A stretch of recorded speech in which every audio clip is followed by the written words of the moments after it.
আসসালামু আলাইকুম সবাইকে। সবাই কেমন আছেন? আশা করি সবাই অনেক অনেক ভালো আছেন। Welcome to my cooking channel. And আমি আজকে তৈরি করছি চিজি প্যান পাস্তা। তো আজকে আমি খুব সহজে আপনাদের চিজি প্যান পাস্তা করে দেখাবো, এবং এটা খেতে কিন্তু খুবই মজাদার, একদম রেস্টুরেন্টের মতোই খেতে।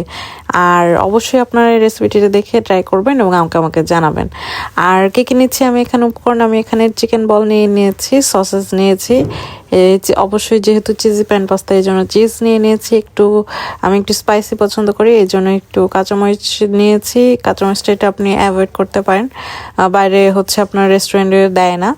তার গার্লিক নিয়েছি, অরিগ্যানো নিয়েছি, সস নিয়েছি। এগুলো আমি স্টেপ বাই স্টেপ আপনাদেরকে দেখাবো। তো আমি চলুন প্রসেসে চলে যাই। আমি এখানে ফার্স্টে কোনো তেল অয়েল ইউজ করব না। অবশ্যই যদি আপনি প্যান পাস্তাটা যদি মজাদার করতে চান তাহলে অবশ্যই বাটার দিতে হবে। তো আমি এখানে হাফ চামচ বাটার দিয়ে দিয়েছি। বাটারটা একটু মেল্ট হওয়ার পরে আমি এখানে গার্লিকগুলো দিয়ে দিব, এবং গার্লিকগুলো খুব ভালো করে আমি একটু ভেজে নিব। ব্রাউন হয়ে গেলে তারপরে আমি এখানে মিট বল আর সসেসটা আমি এখানে হালকা করে ভেজে নিব। এগুলো তো সিদ্ধ করাই থাকে, কিন্তু আমি এখানে ভালো হালকা করে ভেজে নিব। এবং সাথে করে আমি এখানে পাস্তা যে সিদ্ধ করে রেখেছি, আমি পাস্তাটা আগেই সিদ্ধ করে রেখেছি, এই পাস্তাটাও আমি এখানে এগুলোর সাথে, এগুলো যখন একটু হালকা ভাজা হয়ে যাবে তখন আমি একটু পাস্তাটাও দিয়ে দিব। তো পাস্তাটা সিদ্ধ করার সময় আমি পাস্তার মধ্যে একটু 1 চামচ অয়েল দিয়েছি, আর হচ্ছে একটু লবণ দিয়ে নিয়েছি।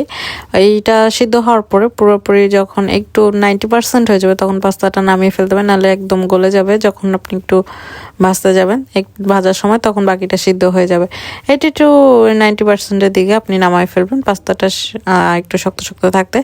তারপরে ওই সময় আপনি নামানোর পরে পাস্তাটাকে হচ্ছে একটু তেল দিয়ে মাখিয়ে রাখবেন। দেখুন এই পাস্তাটা আমি সিদ্ধ করে রাখছি প্রায় 1 ঘন্টা আগে, তারপরেও কিন্তু পুরোপুরি লেগে যায়নি, একটার সাথে একটা লাগেনি।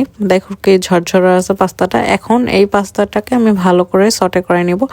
এইটা ভাজার সময় তখন আমি হচ্ছে কি দিব, এখানে আমি ওই যে এই পাস্তার যে আলাদা মশলাটা ছিল প্যাকেটে সেটা দিয়ে দিয়েছি। এখানে আমি আরও দিয়েছি হচ্ছে গোলমরিচ গুঁড়া, অরিগ্যানো, আর হচ্ছে চিলি ফ্লেক্সটা আপনারা দেখবেন যে বাইরে হচ্ছে প্যাকেটে এরকম গোলমরিচের মতো এরকম পাওয়া যায়, ওটা যদি দিতে পারেন সেটার টেস্ট খুবই ভালো হয়। কিন্তু বাসায় যখন আপনি ভেজে দিতে যাবেন, ওটা একটু মানে পুরো হয়ে গেলে তখন একটু টেস্টটা খারাপ হয়ে যায়। তা এখন হচ্ছে বালের চিলি ফ্লেক্স থাকলে আপনি ওইটাই ইউজ করবেন, অল্প করে, জাস্ট পরিমাণ মতো, যতটুকু পাস্তা নেবেন আপনার যতটুকু ঝাল খান সেই অনুযায়ী নেবেন।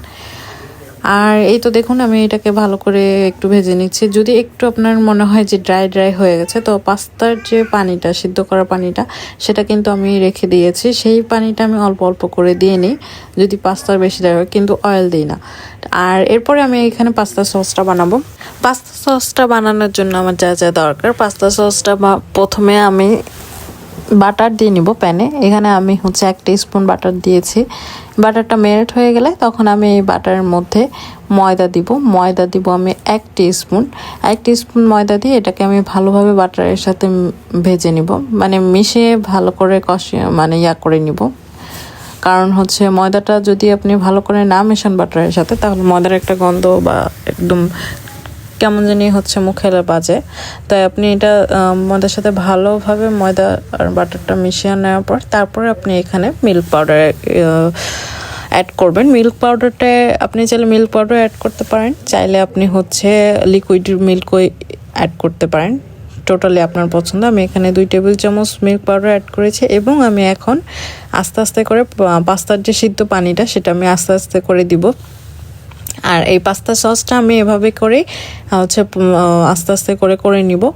এইটার টেক্সচারটা একদম ক্রিমি হবে। তো আর এই সসটার মধ্যে আমি যে পানি অল্প করে ব্যবহার করব, এবং অল্প করে আস্তে করে মিশিয়ে জাল করে ক্রিমি করে নিব। এখন এইটার মধ্যে আমি আর কি অ্যাড করব, এটার মধ্যে আমি হচ্ছে একটু মেয়োনিজ অ্যাড করব, 1 টেবিল স্পুন মেয়োনিজ অ্যাড করব। মেয়োনিজটা চাইলে আপনি বাইরে থেকে কিনেও নিতে পারেন, চাইলে ঘরের বানানো মেয়োনিজটাও ব্যবহার করতে পারেন। 1 টেবিল স্পুন মেয়োনিজ ব্যবহার করব। আর সস যেগুলো ব্যবহার করব, আমি এখানে সুইট চিলি সস ব্যবহার করেছি 1 টিস্পুন। আমি টমেটো সস ব্যবহার করেছি, চাইলে টমেটো সসটা একটু বাড়িয়ে দিতে পারেন এক একজনের টেস্ট অনুযায়ী। আর মশলার মধ্যে আমি দিয়েছি ব্ল্যাক পাউডার, আর হচ্ছে আপনার অরিগানো দিয়েছি, আর হচ্ছে চিলি ফ্লেক্স দিয়েছি, আর একটু সল্ট দিয়েছি। এগুলো দিয়ে আমি ভালো করে এটা যখন ক্রিমি টেক্সচারে হয়ে যাবে তখন আমার সসটা রেডি হয়ে যাবে। ও আর চাইলে আপনারা এখানে 1 টেবিল স্পুন বা 1 টিস্পুন হচ্ছে মোজারেলা চিজ দিতে পারেন, কিন্তু আমি চিজটা একদম লাস্টে ব্যবহার করেছি, চিজটা আমি আগে দিইনি। তো ভালোভাবে এগুলো সব মেল্ট হয়ে ক্রিমি হয়ে গেলে তখন আমি পাস্তাটা মিক্স করে নিব। তো এখানে দেখুন আমি যখন এই টেক্সচারে চলে আসবে, দেখুন টেক্সচারটা দেখে আমার মনে হয় আপনারা বুঝতে পারছেন, যখন ক্রিমি একটা টেক্সচার চলে আসবে তখন আমি পাস্তাটা মিক্স করব। এখানে আমি আরেকটা জিনিস বলতে আপনাদের ভুলে গেছি, আমি এখানে একটু সামান্য পরিমাণে, যে দেখুন সামান্য পরিমাণে আমি একটু চিনি দিয়েছি, একদমই খুবই সামান্য, হাফ চামচেরও কম, হাফ টিস্পুনেরও কম আমি একটু চিনি দিয়েছি, জাস্ট সব কিছু ব্যালেন্স হওয়ার জন্য। এটা দিলে মানে আপনার মুখে খুবই পাস্তাটা খেতে খুবই ভালো লাগে। আর আমি এই রেসিপিটা মানে